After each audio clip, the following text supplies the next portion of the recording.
Oi, boa tarde.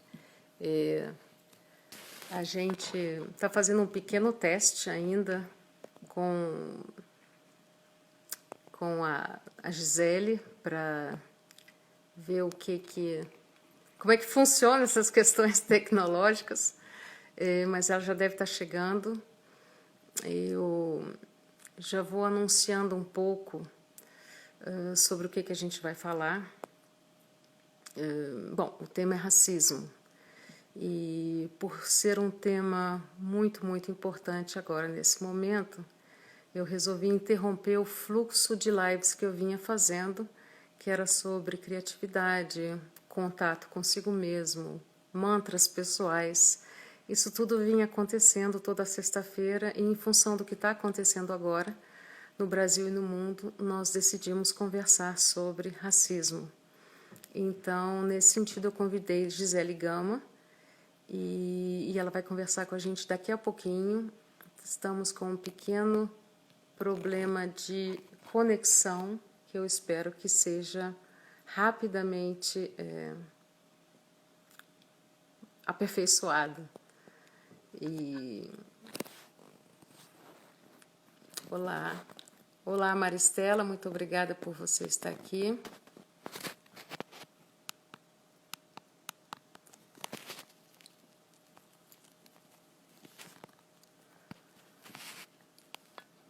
Olá.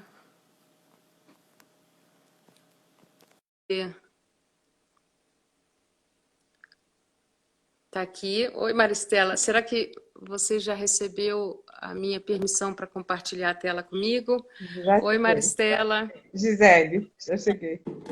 Ah, desculpa, Gisele. Tava dando oi para Maristela, que é mais uma psicóloga que vai participar com a gente dessa live. Muito obrigada, Gisele, por você tá aqui hoje, ter se tornado tão disponível a conversar comigo e a contar um pouco sobre toda essa questão de racismo que faz parte, pelo que eu entendi, da sua biografia há muito Muito tempo, tempo. né?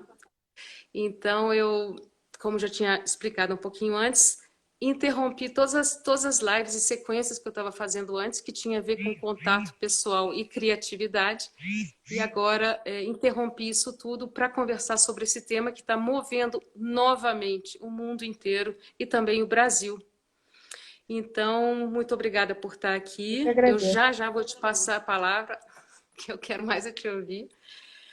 Mas antes eu gostaria de dizer que para eu me preparar para esse contato com você, para essa entrevista, eu procurei palavras-chave que têm um contato, têm a ver diretamente comigo. Quando me ocupo e quando me engajo pela questão não só do racismo, mas do antirracismo. E a questão das palavras-chave que eu acho que vão fazer parte do nosso trabalho hoje aqui, pelo que eu conheço de você, é a subtração de espaços, Uhum. espaços externos e internos. Quando a gente fala de espaço externo, a gente está falando da sociedade, mas quando a gente fala de espaço interno, a gente está falando da não permissão de poder ser quem se é Uhum. e muito mais, no sentido da Sueli Carneiro, que eu amo de paixão, quando ela fala em epistemicídio, ou seja, o aniquilamento do conhecimento de todo um povo por conta da escravidão, por conta de todas as discriminações, ou seja, a aniquilação de conhecimentos importantes. Todos esses assuntos já me fizeram pensar muito, muito, muito, e eu gostaria muito de te ouvir falar sobre isso. O que é, por exemplo, para um afrodescendente no Brasil, ou até um indígena, só ver na mídia, ter personagens e pessoas de identificação que são brancos, e de repente a própria pele não é, e isso hoje em dia ainda é um tema tão relevante nos nossos países, no mundo inteiro.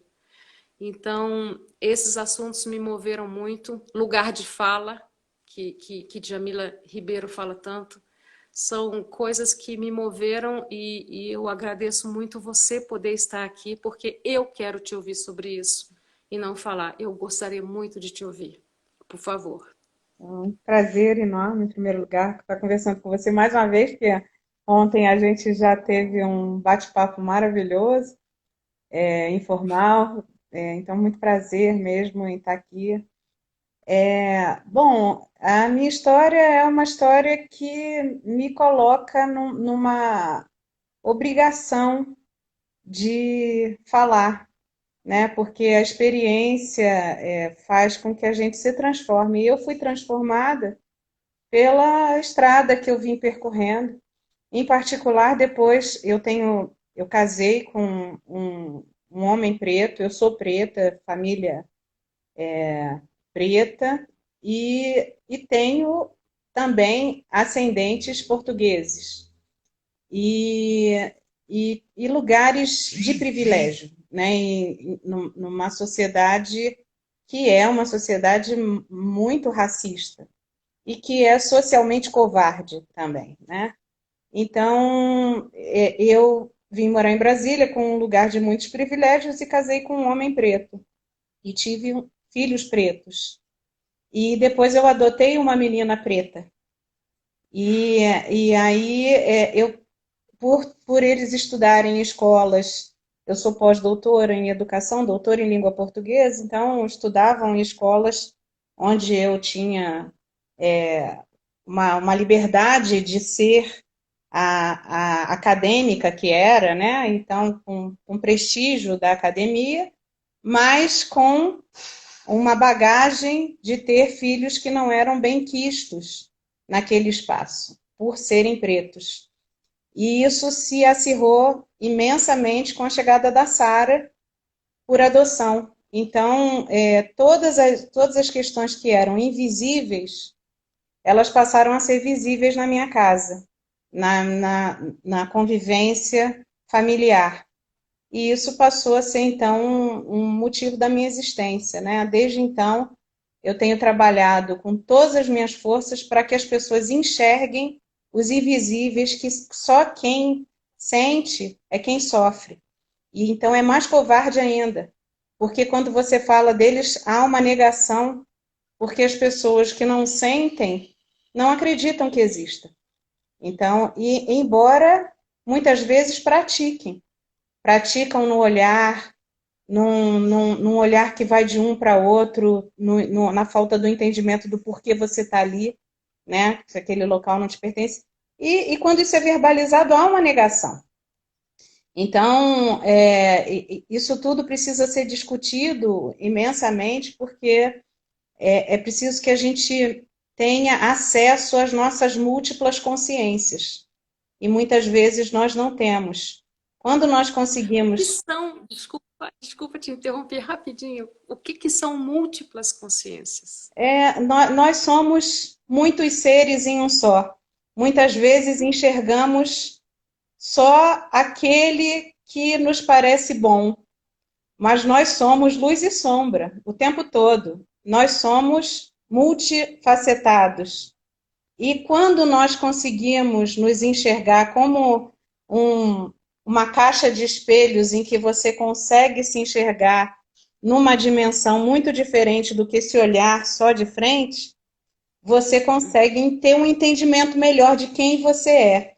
E o fato de nós podermos nos enxergar nas nossas múltiplas facetas, porque conseguimos ver o mundo com um olhar mais amplo, mais aberto, né? Com uma visão mais apurada, né? Dos invisíveis, nos faz seres melhores. Então, poder levantar questões que normalmente são silenciadas, é muito mais difícil derrubar muros invisíveis do que derrubar muros visíveis. Então, discutir essa invisibilidade do que está ali é uma forma de começarmos a derrubar esses muros que nos aprisionam, né, em seres menores do que podemos ser. E, por favor, Gisele, você pode situar agora Sara e sua turma em todo esse seu discurso maravilhoso que me toca muito.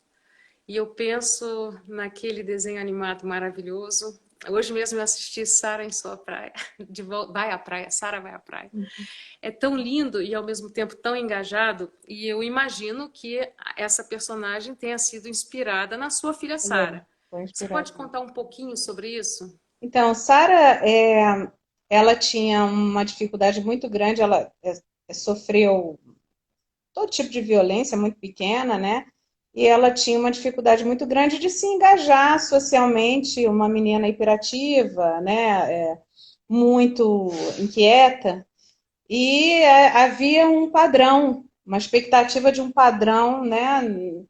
Escolar, aquela coisa, né? De pasteurização do eu. E a Sara é um indivíduo, como todos somos, diferente, particular, única, maravilhosa, como somos todos.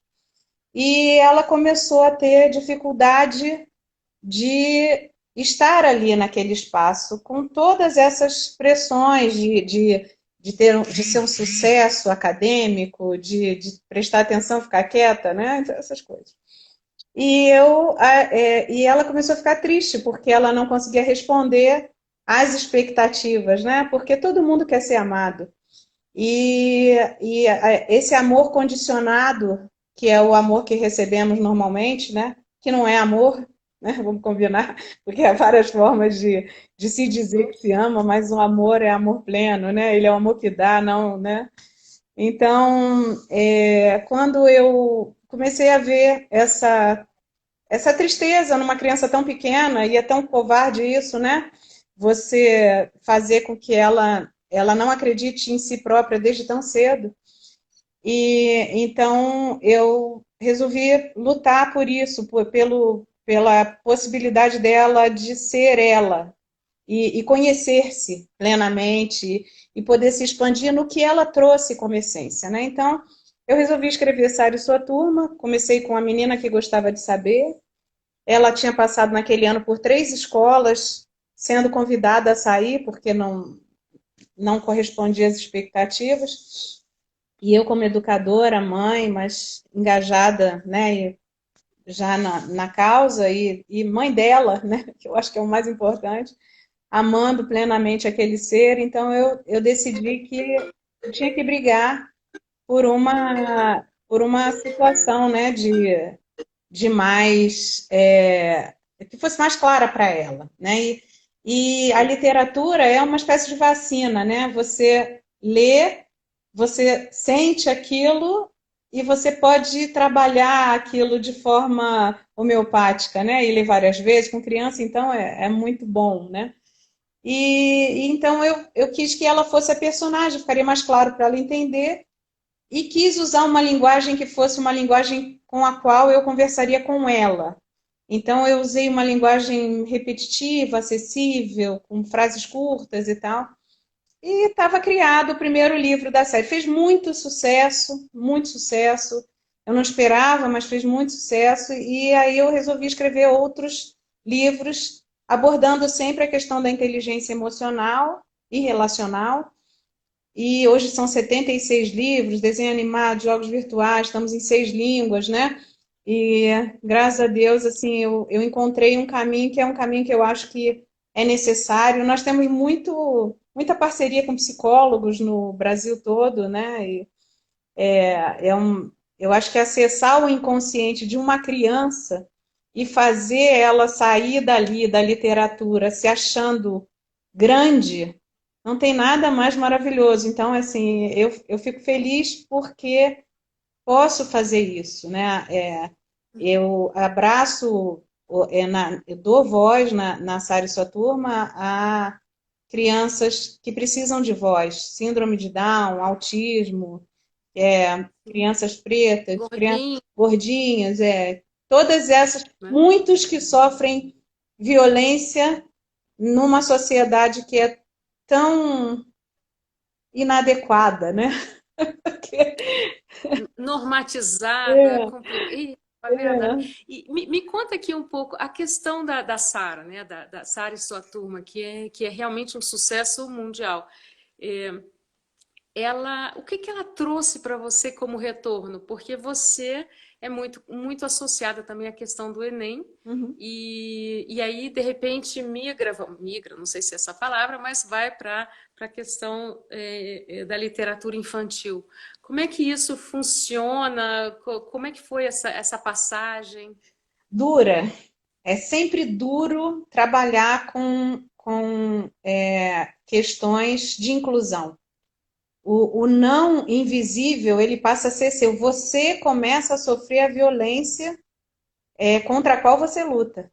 Então, assim, nós recebemos não da Ancine para a produção do desenho animado, nós recebemos não de editoras grandes para divulgar os livros. As pessoas às vezes me perguntam onde está o livro. Eu tive que criar uma editora para poder. Eu tive que criar caminhos que pudessem nos levar. Eu fiz muito mais sucesso fora do Brasil do que dentro, porque é muito difícil trabalhar com a temática de inclusão no Brasil. Eu deixei Você de. teria algum exemplo, desculpa. Você teria algum exemplo de algum evento assim que tenha realmente te marcado em relação a todas essas dificuldades, onde você tenha falado, caramba, que racismo incrível, assim, que é invisível, mas ao mesmo tempo é tão presente e ficou tão claro para você? Eu já fui desconvidada de eventos públicos em que participaria o presidente da República.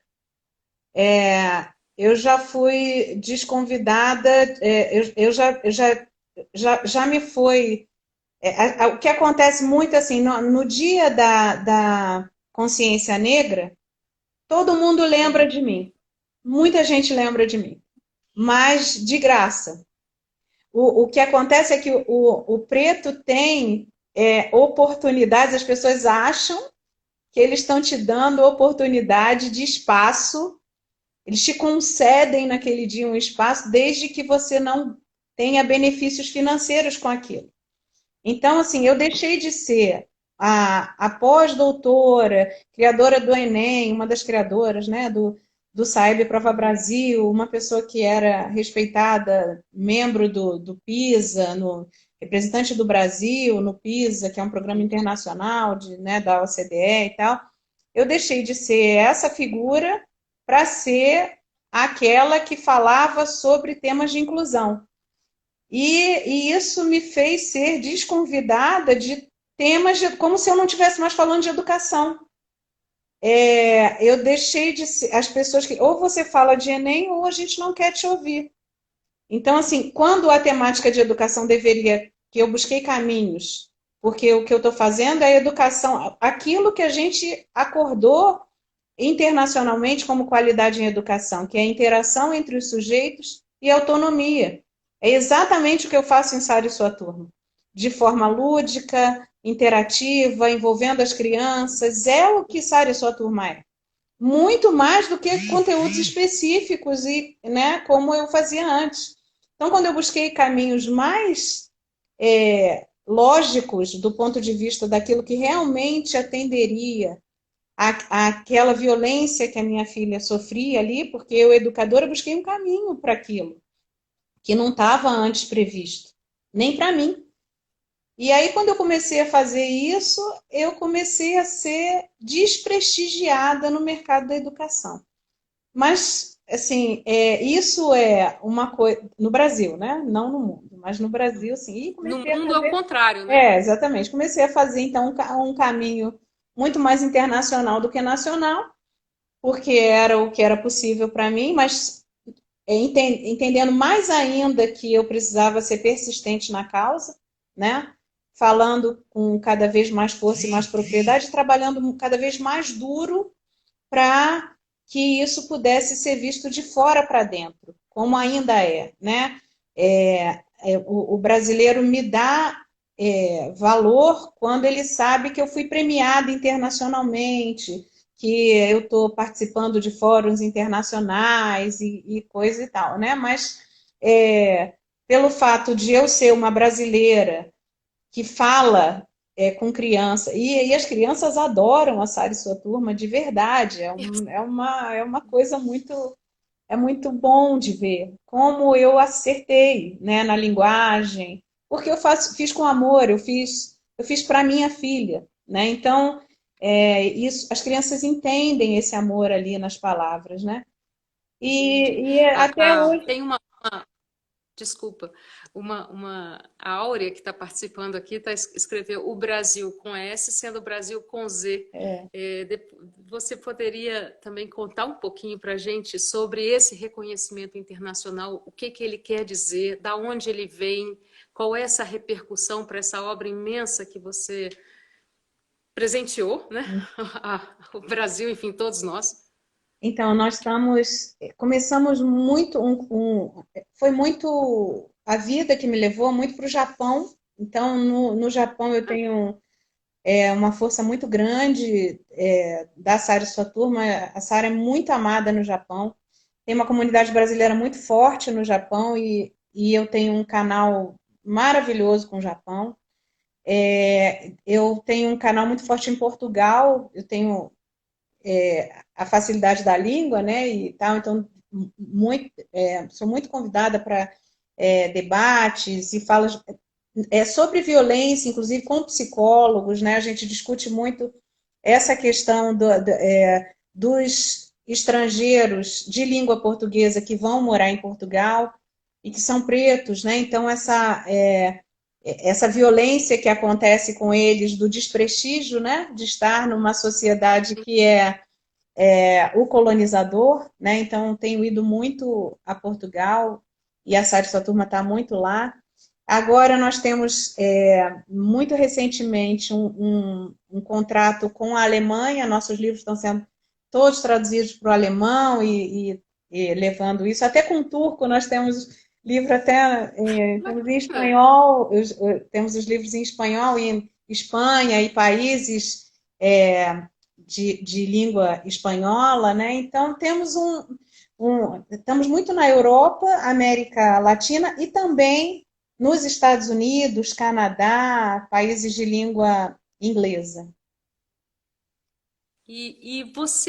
Eu falei logo no comecinho dessa live o quanto que é importante a questão de uma pessoa, principalmente de uma criança, poder se identificar com figuras públicas bacanas, né, que construam. No caso, a Sara e sua turma, ela apresenta possibilidades de identificação para as crianças e você já teve retorno sobre isso? O quanto que essa figura, ou todos os personagens, Jojo e tudo mais, como que eles trazem essa possibilidade de identificação positiva e construtiva para a comunidade afrodescendente do Brasil? Todos os dias. Todos os dias eu recebo fotografia, mensagem, bilhete, as mães que querem fazer contato comigo, as crianças que querem que eu mande mensagem. Todos os dias eu recebo um retorno positivo. Isso me alimenta para continuar esse caminho que é um caminho que eu sei que é o caminho que uma hora, e eu acho que agora é um momento mesmo de parar para pensar, né? Estamos todos de castigo no corner. Então, eu acho que está fazendo sentido o que eu venho fazendo há muitos anos, mas todos os dias eu tenho retorno positivo. Ontem mesmo recebi, nós fizemos um contrato com uma empresa que está fazendo canecas e camisetas e tal, e eu tenho uma personagem que é Down, e Lia. Eu só me inspiro em pessoas de verdade, que eu amo. E a Lia hoje está com 15 anos, e ontem eu fui levar as canecas da linha que tem ela, levei para a mãe dela, e aí eu recebi um áudio dela dizendo: Gisele, eu te amo. E eu amo reciprocamente, e isso me alimenta todos os dias a continuar fazendo o que eu estou fazendo. Nossa, que coisa impressionante. Deixa eu te perguntar, porque você falou da Alemanha, eu sei que o seu livro Preto no Branco foi lançado em Frankfurt, na feira, né, na Feira do Livro, que é a feira, né? O que que isso traz para você também? Porque Preto no Branco é muito impactante. O seu poema Reinalda foi para chorar muito. Enfim, conta um pouquinho sobre isso também. Também, assim, faz parte do meu mergulho em mim, né? eu já estou no terceiro livro. Eu não escrevia para adultos, eu era acadêmica, então fazia muito material para academia. Até que comecei a escrever os livros da Sara Suator. E eu passei por um divórcio muito difícil. E eu já sofro as violências, que são as violências também da sociedade, porque eu sou gay. Então, um divórcio gay em que você tem violência, isso é um tabu gigante, porque existe uma coisa do tipo homem e mulher, e você só pode sofrer violência psicológica ou física se você é a mulher, né, e o homem é que é o opressor. Quando são duas Olha só. mulheres, né, como é que isso acontece, né? E eu passei por uma situação de tremenda violência e eu fiquei voluntariamente num hotel durante 8 meses até que as coisas pudessem se acalmar e tudo voltasse ao lugar. Então, assim, a pandemia ela aconteceu voluntariamente para mim no fim de 2018 e até meados de 2019. Eu fiquei esses 8 meses muito para dentro de mim, tentando fazer uma revisão de por que eu tinha me colocado naquela situação de fragilidade quando sou uma pessoa tão forte. E todos somos, né? O que é que me motivou a estar ali numa situação de fragilidade? E essa busca de autocompreensão, de retorno à infância, de entendimento de tudo, né, me fez escrever Preto no Branco. Preto no Branco é, então, essa apresentação de mim para mim. E ele culminou com uma viagem que fiz ao Chile, onde escrevi muitas coisas, e algumas, assim, sem nem entender muito o porquê naquele momento. E voltei já escrevendo um segundo, publiquei esse em Frankfurt, já voltei escrevendo um segundo livro que é Linha do Tempo, que eu pretendia, já está pronto, fechado, que eu pretendia publicar no aniversário de Brasília. Linha do Tempo é um exercício de gratidão. Eu queria apresentar, eu queria dizer às pessoas que me fizeram, que encostaram na minha vida, porque tudo é alquimia, né? A gente vai se construindo enquanto a gente se encontra com as pessoas, né? Eu queria que Sim. essas pessoas, enquanto eu mergulhava em mim para me construir, em todos esses encontros, eu escrevi para todas elas. E aí fiz um livro, quer dizer, muitas delas, né? Aquelas que me marcaram muito, de uma forma ou de outra. E, então eu fiz um livro que eu homenageio 200 e poucas pessoas, ele se chama Linha do Tempo. E agora eu tenho um terceiro livro que está em produção, eu já fiz mais de metade dele, que é um livro que fala sobre amor. Eu tenho hoje a possibilidade de amar plenamente, porque me entendo e me amo. E sou grata a todo mundo que me construiu. Então, hoje eu posso amar os outros seres de uma forma muito plena, sem que isso me tire absolutamente nada. Até porque não deixarei, né? Então, esse Deixa eu livro, te esse perguntar. livro não tem nome ainda, mas é um terceiro livro Hum. que eu acho que é um processo e que é um processo de todos nós, né? Então, eu tenho construído essa estrada também enquanto continuo produzindo, Sari Soturmi, fazendo outras produções e outras coisas bonitas que gosto de fazer. Deixa eu te perguntar uma. Você falou em amor agora, que é uma palavra tão maravilhosa. Eu gostaria de pedir para você para interconectar a palavra amor e a palavra antirracismo. Bom, se você, eu acho que está tudo muito conectado, né? Eu não gosto do anti, né? E não gosto do racismo, Só, eu gosto, Também não, mas é um tema, é, né? Depois a gente ainda vai falar um pouquinho sobre os assassinatos que aconteceram e tudo mais, mas amor, né? É pregado por todas as religiões e tudo mais, né? então, e E é diz tão, Angela Davis, não basta não ser racista, tem que ser antirracista, então eu peguei carona na Angela Davis, mas eu gostaria de te ouvir um pouquinho sobre isso, porque, de uma certa forma, eu vejo que Sara e sua turma é um livro que virou uma série e que está totalmente relacionado à sua história de amor com a sua filha. Eu acho que o entendimento de que eu estou em todas as pessoas, que essa energia que me constrói é uma energia universal. Eu acredito que nós somos muito maiores do que aquilo que parecemos ser. Nós nascemos em ciclos, nós vivemos inúmeros ciclos, somos bebês e vamos nos mudando, somos seres mutantes. E eu acho que a nossa energia universal também é igualmente mutante. Eu acho que a gente hoje está aqui com uma aparência física, mas cada ser que está no universo, se entendermos a nossa ancestralidade, eu não preciso falar em religiões, nem em crenças, nem que a gente tenha outras vidas, cada um acredita no que bem entender.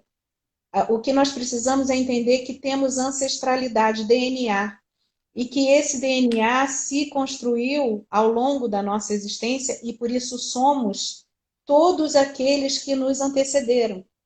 E se nós entendermos isso, e só isso, nós já podemos nos enxergar em todas as pessoas que frequentam a Terra. E por isso, e só por isso, nós precisamos amar todo mundo como irmãos, porque somos.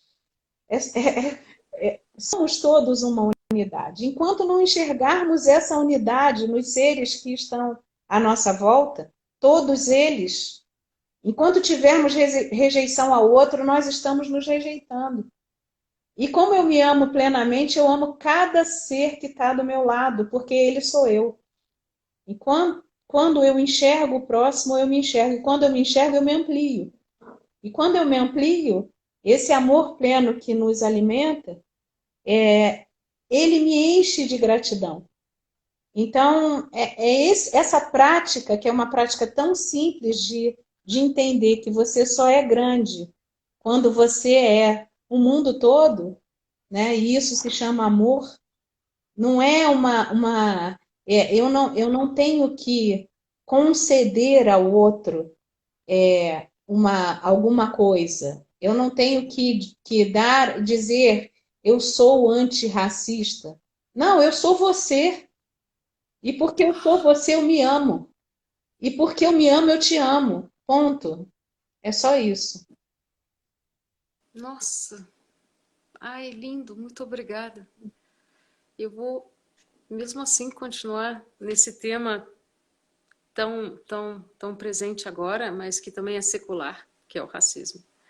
Eu gostaria de pedir para você que você comentasse um pouco sobre a questão, sobre a morte do George Floyd, ou seja, uma morte que acontece nos Estados Unidos e que provoca um reacendimento de protestos no mundo inteiro, inclusive no Brasil, e nós temos uma alta taxa de homicídios de afrodescendentes, de pretos. Você poderia falar um pouco sobre como isso impacta, não só, claro, na questão emocional, a gente imagina como impacta para tanta gente, mas também na sua obra, no que você agora produz como obra de arte, que são os seus livros. O mundo, ele tem uma covardia racial, ela é repetitiva, né? Ela é naturalizada, né?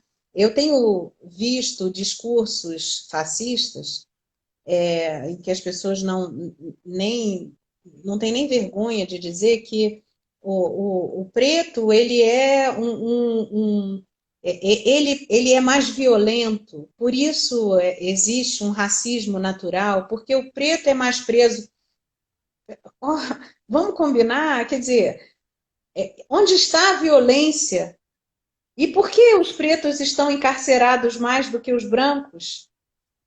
Onde está a covardia? Né? Por que os pretos estão morrendo? E quem mata? Né? Vamos discutir essa questão. A reação ela é consequência de ações. Nós somos física.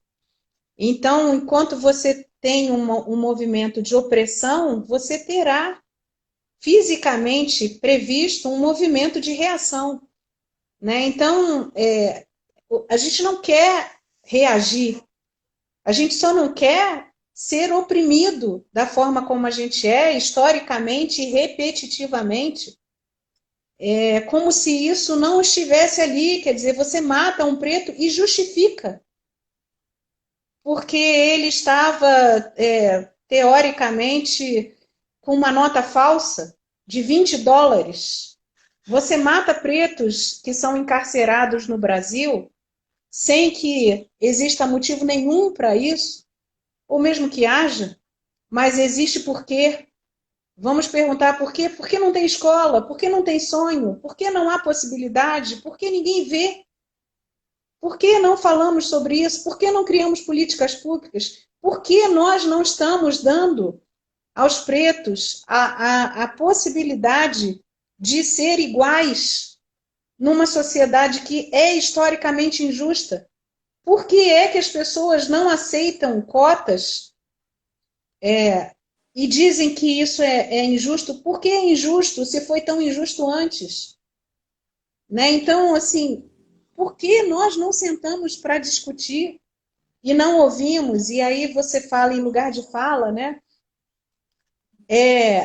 Os lugares de fala são conquistas. A gente precisa estar ali tentando ouvir aquele que conquistou um lugar de fala porque ele viveu aquilo. A vivência é que te dá um lugar de fala. Escute quem tem emoções para compartilhar, né? Então, a Sara e sua turma, ela é um exercício de uma vivência. As pessoas que estão na mesma luta que eu, que são maravilhosas e que, graças a Deus, eu tenho a oportunidade de conhecer e entender que é uma luta mesmo, que a gente está junto e a gente vai se abraçando nessa causa. O que a gente precisa é dar as mãos, né, e se fazer ouvir, como isso está acontecendo agora, né? Que possa ser de forma amorosa, mas não esperem que não haja reação. É preciso reagir a tanta injustiça histórica. Ela é muito, muito. Ela está no léxico, ela está nas palavras, ela está no dicionário, né? O tempo todo, né? É uma violência que faz as crianças, elas não querem, as crianças pretas não querem se identificar como pretas. E aí nós temos vários pretos no Brasil que não se enxergam. Eles não querem, eles negam a sua própria história, a sua ascendência, a sua raiz, a sua origem, né? A sua beleza. Então, é triste. E a gente precisa mudar isso o mais rápido possível, né? Então, que continuemos na luta, cada um como puder. Uh, sim, muito obrigada. É, eu gostaria ainda de pedir para você, eu sei que eu estou tomando bastante seu Não, tempo, imagina. mas é um assunto que da Sueli Carneiro, né, que eu, enfim, amo. Quando ela fala essa palavra um pouco fora do comum, que é epistemicídio, que quer dizer o aniquilamento do conhecimento de um povo sobre si mesmo, Uhum. eu gostaria de saber se você, na sua obra, se você gosta de reintroduzir, gostar é a palavra errada, mas se você, como é que é a sua dedicação para reintroduzir um saber de um povo sobre si mesmo? O que você gostaria de falar sobre isso? Enfim, o que você Eu quiser falar. tenho, eu tenho particularmente um cuidado, né? Assim, falo para um público muito novo, mas eu tenho um livro que eu amo, que é a Rainha Azevite, que fala sobre o fato de que as crianças pretas foram são descendentes de reis e rainhas, né? Assim, existe uma história linda que que não é contada, é que foi violentamente apagada, né? Eu sou uma historiadora da língua, fui professora de história da língua há muitos anos, tive a oportunidade de viajar muito pela África, num projeto que se chamava África-Brasil Olhares Cruzados. Eu tenho orgulho do que foi construído com os meus ascendentes africanos. O eurocentrismo, lamentavelmente, foi uma violência. Poderia ter havido amor desde sempre, né? Mas essa tendência a transformar seres em escravos aniquilou, e por isso eu não gosto de que chamem os pretos, meus filhos pretos, de negros, por isso, porque negro foi uma coisa imposta. Os primeiros, os índios foram chamados de negros da terra, então escravos da terra, né? E como eles não foram muito úteis, e aí foram buscar negros africanos. Então, negro, o nome negro, ele vem de escravidão. E a gente precisa ressignificar isso, né? Deixa eu entender. O índio, o indígena, quando era escravizado no Brasil colônia, eles trocavam o nome de índio para negro? Eles eram negros da terra. O nome negro, ele vem de escravo, ele não vem da cor, ele vem da condição. Então, assim, nos Estados Unidos, ser chamado de nigger é uma ofensa absurda. Então, é assim, que a gente reaja a isso também, porque a cor e a raça tem que ser uma coisa positiva. E nós temos no nosso léxico, na semântica brasileira, nós temos um peso muito grande no que é negro, mercado negro.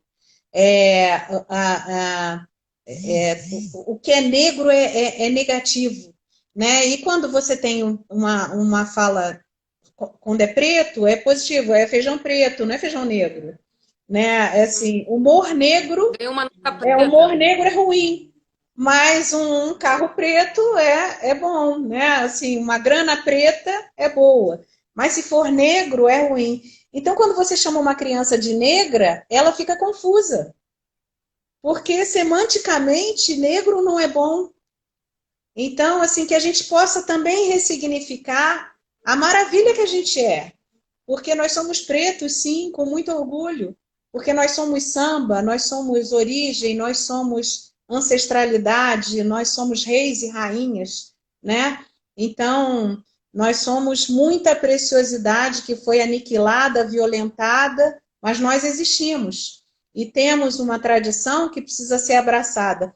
E que os pretos brasileiros, que são filhos da violência, e parecem mais claros do que outros, que muitas vezes foram violentados, filhas foram pretas violentadas pelos brancos da fazenda, e que hoje somos nós, essa mistura de cores, que nós tenhamos a consciência de que nós somos pretos que lutaram e sobreviveram a isso.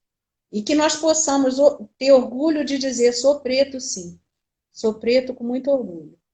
Então, é essa luta que eu venho travando. Gisele, nossa, eu agradeço muito a sua presença. Eu gostaria de só te dar uma notícia muito linda. Uma pessoa do Japão, Emiko Miyata, Minha amiga querida. passou aqui. Gisele, só deixando um abraço para você antes de dormir, do Japão. O seu fã-clube do Japão aí, da Exatamente. live. É muito lindo. Algumas pessoas já agradecendo, porque estão percebendo que essa live está chegando ao Uhum. seu final. Eu até convido, se algum dos participantes quiser fazer mais alguma pergunta para a Gisele, porque a gente realmente está chegando ao fim da live. Mas, de qualquer forma, Gisele, sem palavras para agradecer o seu olhar. Obrigada. Seu olhar que diz para mim, não vamos usar antirracismo, não, vamos usar amor, vamos usar você, Uhum. vamos usar coisas que nos unem, Uhum. né, e nos unam nesse...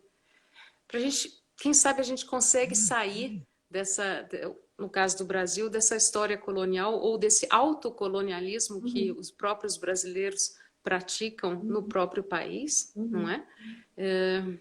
Com os meus votos e com todo a minha vontade e desejo que a gente consiga virar essa página e construir realmente uma nação de coexistência, uma vez que esses três pilares, o indígena, o africano, o afrodescendente e o europeu, fazem parte de nós de todas as formas, e que a gente consiga não ficar subtraindo dois pilares do Brasil, fazendo de conta que só existe o pilar europeu. Isso é um Brasil muito capenga.